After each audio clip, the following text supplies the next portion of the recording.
He's always been a family person, which I think that's one of the characteristics of Catholic education, being about family, being about people, caring about people and taking care of people.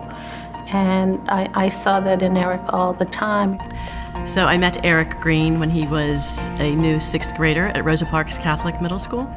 It was evident when he was in the classroom that he had been in a Catholic school for his entire educational career. He was spiritual, he was prayerful, he was kind, he was a magnet for other kids. They loved him, and the teachers all loved working with him.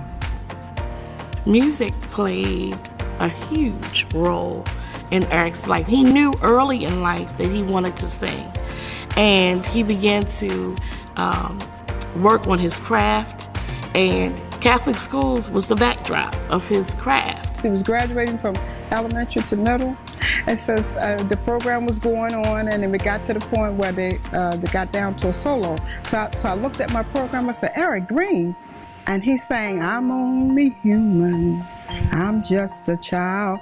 I said, your first solo was singing your first song in Catholic school. I had the pleasure of working in Sandtown, Winchester many years after Eric left. But I know firsthand the challenges of the street, the challenges of the neighborhood.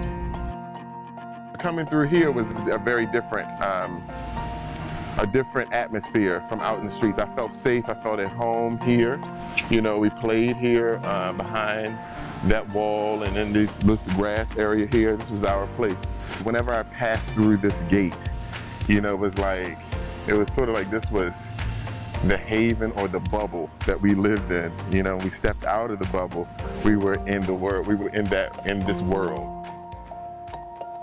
The main pillars of hope, I think, were, especially for this community, were the churches that were planted in different areas. And I happened to have the blessing of finding St. Peter's Clavers. I guess it was like a sandwich, as it were, you know, home, Catholic school, and me in the middle. I just sandwiched me in, you know, with all of these great sayings, parables, then instruction and care and love.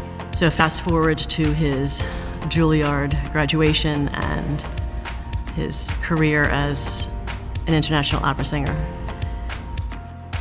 He has maintained a friendship with me and then now also with my entire family.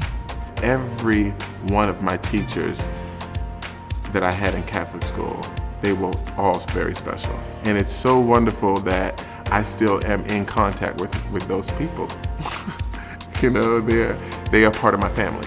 Eric did a back-to-school drive at the church. It was some parents also that had kids that weren't on the list to get a book bag, and Eric always goes the extra mile. He had extra book bags, and he filled those and made sure every kid on the block on Gilmore Street had a book bag to go back to school with.